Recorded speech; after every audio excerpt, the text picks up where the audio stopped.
Halo teman-teman, Assalamualaikum warahmatullahi wabarakatuh.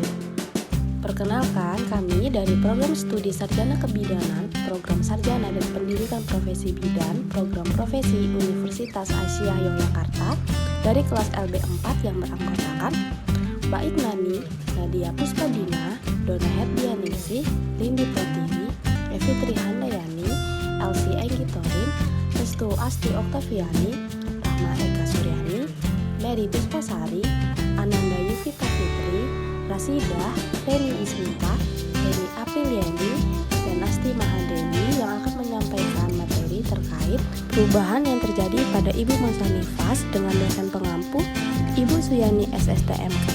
Berikut materi yang akan kami sampaikan.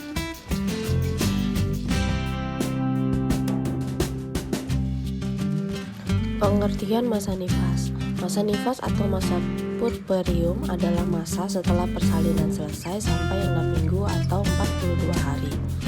Selama masa nifas, organ reproduksi secara perlahan akan mengalami perubahan seperti keadaan sebelum hamil.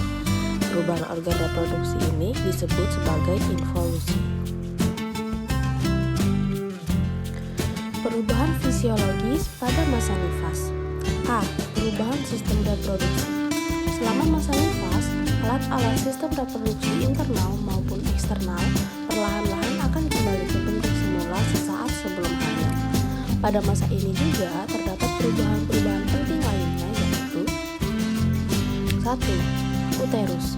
Involusi uterus atau pengecilan uterus merupakan suatu proses di mana uterus kembali ke bentuk sesaat sebelum hamil. Proses involusi uterus adalah sebagai berikut. A. Iskemia miometrium disebabkan oleh adanya kontraksi dan retraksi secara terus-menerus dari uterus setelah pengeluaran plasenta sehingga membuat uterus menjadi relatif anemia dan menyebabkan serat otot atrofi. B. Atrofi jaringan terjadi sebagai reaksi penggantian hormon estrogen saat pelepasan plasenta. C. Autolisis merupakan proses penghancuran diri sendiri yang terjadi di dalam otot uterus. Enzim pretoenlitik akan memindahkan jaringan otot yang telah mengendut hingga panjangnya 10 kali panjang sebelum hamil dan lebarnya 5 kali lebar sebelum hamil yang terjadi selama kehamilan. Hal ini disebabkan karena penurunan hormon estrogen dan hormon progesteron. D. Efek oksitosin. Kontraksi dan retraksi otot uterus disebabkan oleh adanya hormon oksitosin sehingga dapat menekan pembuluh darah yang berakibat kurangnya suplai darah ke uterus. Berikut involusi uteri yang terjadi sejak plasenta lahir hingga 6 minggu setelah plasenta lahir. 2. Lokia. Tahapan pengeluaran lokia terbagi menjadi 4 bagian. Yang pertama, lokia ruga waktu terjadi 1 hingga 3 hari dengan warna merah kehitaman. Ciri-ciri terdiri dari sel desidua, vernica seosa, rambut lanugo, sisa mekonium dan sisa darah. Yang kedua, lokia sanguinenta waktu terjadi 3 hingga 7 hari dengan warna putih bercampur merah dengan ciri-ciri sisa darah bercampur air. 3. Lokia serosa waktu terjadi 7 hingga 14 hari dengan warna kekuningan atau kecoklatan dengan ciri-ciri lebih sedikit darah dan lebih banyak serum, juga terdiri dari leukosit dan robekan laserasi plasenta. Yang keempat, lokia alba terjadi lebih dari 14 hari dengan ciri-ciri warna putih dengan ciri-ciri mengandung leukosit, selaput lendir serviks dan serabut jaringan yang mati. 3. Vagina dan perineum. Selama proses persalinan vulva dan vagina dalam keadaan kendur karena mengalami penekanan serta peregangan. Perubahan pada perineum pasca persalinan terjadi pada saat perineum mengalami robekan. B. Perubahan sistem pencernaan. Berikut ini hal-hal yang berkaitan dengan perubahan pada sistem pencernaan, yaitu 1. Nafsu makan. 2. Pengosongan usus. C. Perubahan sistem perkemihan. 1. Fungsi sistem perkemihan. A. Keseimbangan hemostatis internal terdiri dari 3 macam, yaitu keseimbangan cairan dan elektrolit, edema, dan dehidrasi. B. Keseimbangan asam basa tubuh. Batas normal pH cairan tubuh adalah 7,35 hingga 7,40. Bila pH lebih dari 7,4 disebut alkalosis, dan jika pH kurang dari 7,35 disebut asidosis. C. Mengeluarkan sesa metabolisme, racun, dan zat toksin. Ginjal mengekspresi hasil akhir metabolisme protein yang mengandung nitrogen, terutama urea, asam urat, dan kreatinin. 2. Sistem urinarius. Perubahan hormonal pada masa kehamilan atau kadar steroid yang tinggi dapat menyebabkan peningkatan fungsi ginjal.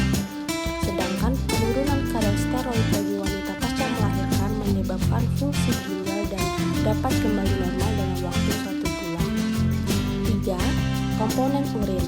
Laktosuriah positif pada ibu menyusui merupakan hal yang normal. Urea nitrogen atau disingkat BUN meningkat selama postpartum sehingga mengakibatkan autolisis uterus yang berinvolusi. Pemecahan kelebihan protein di dalam sel otot uterus juga menyebabkan protein ringan selama 1 hingga 2 hari setelah asetonuria.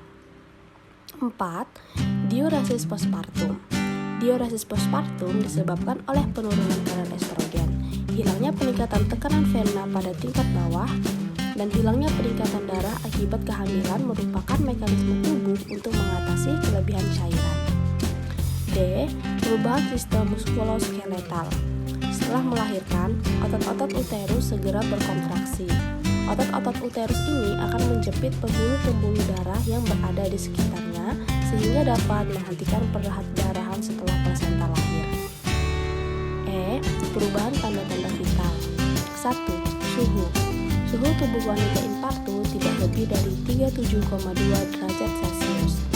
2. Nadi. Denyut nadi normal pada orang dewasa 60 hingga 80 kali per menit. 3. Tekanan darah. Tekanan darah normal manusia memiliki sistolik antara 90 hingga 120 mmHg dan diastolik 60 hingga 80 mmHg. 4. Pernapasan. Frekuensi pernapasan normal pada orang dewasa sekitar 16 hingga 24 kali per menit. C. Perubahan sistem kardiovaskular. Selama kehamilan, volume darah normal digunakan untuk menampung aliran darah yang meningkat yang diperlukan oleh plasenta dan pembuluh darah uteri. 3. Perubahan sistem hematologi. Pada minggu terakhir kehamilan, kadar fibrinogen dan plasma darah meningkat. Pada hari pertama postpartum, kadar fibrinogen dan plasma akan sedikit menurun, tetapi darah lebih mengental dengan peningkatan viskositas sehingga meningkatkan faktor pembekuan darah.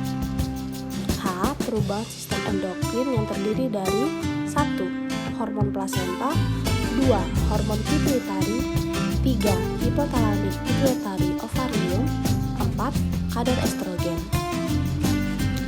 Perubahan psikologis pada masa nifas. Perubahan peran. Yang pertama, peran menjadi orang tua setelah melahirkan. Yang kedua, tugas dan tanggung jawab orang tua. Proses adaptasi psikologis masa nifas menurut Eva Rubin terdiri dari 3 fase, yaitu 1. Taking in, yaitu fase perubahan psikologis yang paling membutuhkan perhatian karena dapat menyebabkan postpartum blues, bahkan dapat terjadi depresi postpartum, berlangsung 1 hingga 2 hari pasca persalinan. 2. Taking hold, fase perpindahan dari keadaan ketergantungan menjadi mandiri, berlangsung antara 3 hingga 10 hari pasca persalinan. 3. Letting go. Fase letting go merupakan fase menerima tanggung jawab akan peran barunya yang berlangsung 10 hari setelah melahirkan. Kebutuhan dasar pada ibu nifas. 1. Kebutuhan nutrisi dan cairan. 2. Kebutuhan eliminasi BAK dan BAB. 3. Kebutuhan istirahat dan tidur. 4. Kebutuhan seksual. 5. Rencana KB. 6. Kebutuhan perawatan payudara. 7. Latihan senam nifas. Asuhan masa nifas. Program dan kebijakan teknis. paling sedikit ada 4 kali kunjungan masa nifas yang dilakukan untuk menilai status ibu dan bayi baru lahir, untuk mencegah, mendeteksi, serta menangani masalah-masalah yang terjadi.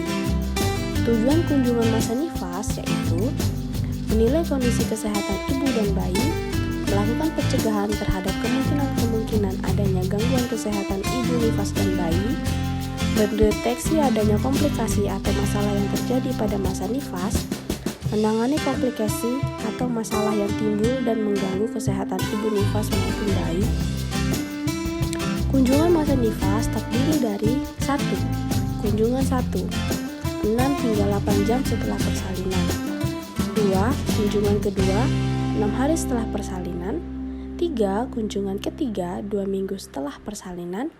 4. Kunjungan keempat, 6 minggu setelah persalinan. Berikut daftar pustaka yang kami gunakan sebagai bahan acuan materi yang kami sampaikan. Kurang dan lebihnya kami mohon maaf. Sampai berjumpa di video selanjutnya. Wassalamualaikum warahmatullahi wabarakatuh.